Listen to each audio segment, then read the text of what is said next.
ẹ̀yin ará, ẹbí, ọ̀rẹ́ àti ojúlùmọ̀, a kì í dámọ̀ràn títàkìtì lágbàlá ọ̀bọ nítorí pé ọ̀bọ fúnra rẹ̀ ọba òkìtì ni.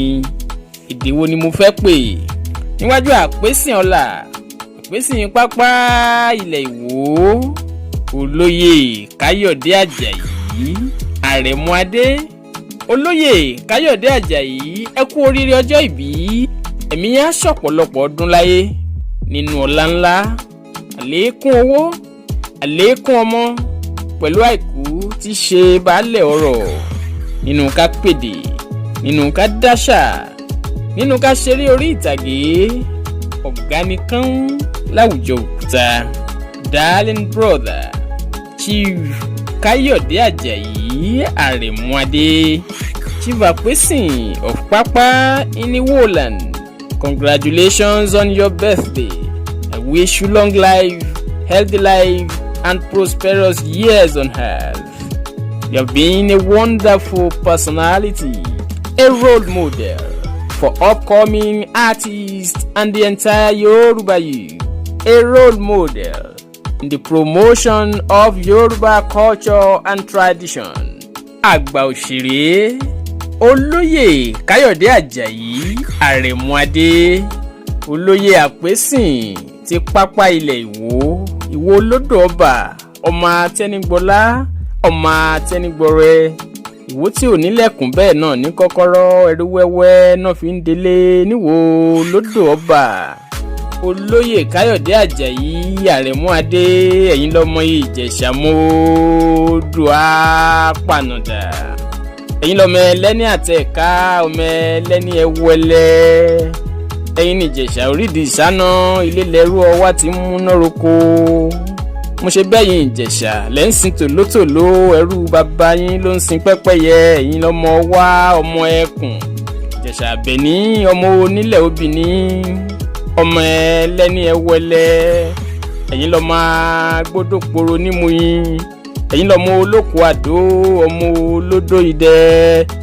Àrẹ̀mú Adé Àpèsìn pápá ilẹ̀ Ìwó lódò ọba, a kì í nílé bàbá ká má nílé ìyá, Ìkòyí ẹ̀ṣọ́ nílé màmá tó bí yín lọ́mọ, Ìkòyí ẹ̀ṣọ́ ọmọ àgbọ̀n yíyùn.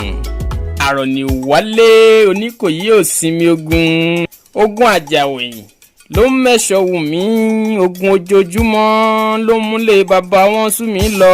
Ìran ẹ̀ṣọ́ kan kì í gbọ́fà lẹ́yìn, iwájú ni bàbá wọn fi ń gbọ́ta. Olóyè Àpèsìn nílé màmá tó bí yín lọ́mọ, àwọn lọ́mọ ogun jàjọjà lọ, Ìkòyí ọmọ apórógunjó, Ìkòyí gbéra ńlẹ̀ òdìdí ogun yá.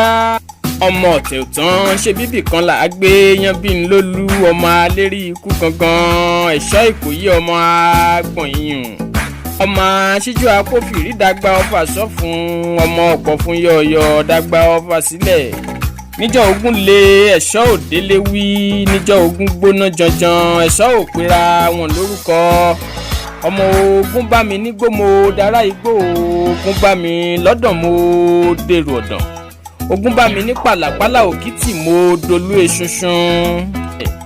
Olóyè Káyọ̀dé Àpèsìn nílé màmá tó bí yín lọ́mọ, igúnnugún balẹ̀ igún àjorí, àkàlàmàgbò balẹ̀ wọn á jẹ̀dọ̀.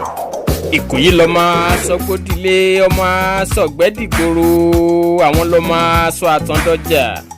Ìkòyí lọ́mọ gbélé, gbégbẹ́, gbéjù, gbélálùpọ̀n, gbákìmọ̀rìn, gbáwẹ́, gbélé ogbó, gbéfìdítì, gbéwàrè, bàbá wọn tún lọ gbékúta. Ìkòyí ọmọ ogun lọ́tún ọmọ olè lósì. Àpèsìn ọlá mo dúró báyìí náà, mo tún padà bọ̀. Congratulations on your birthday. I wish you long life, I wish you healthy life, I wish you prosperous life. Chief Àpèsìn ọlá, I love you, I cherish you, I celebrate you. May God continue to be with you.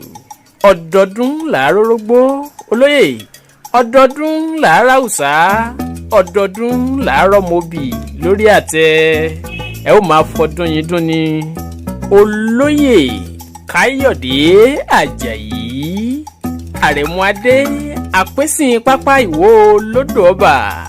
ìgbà ọdún kan ṣoṣo ni o.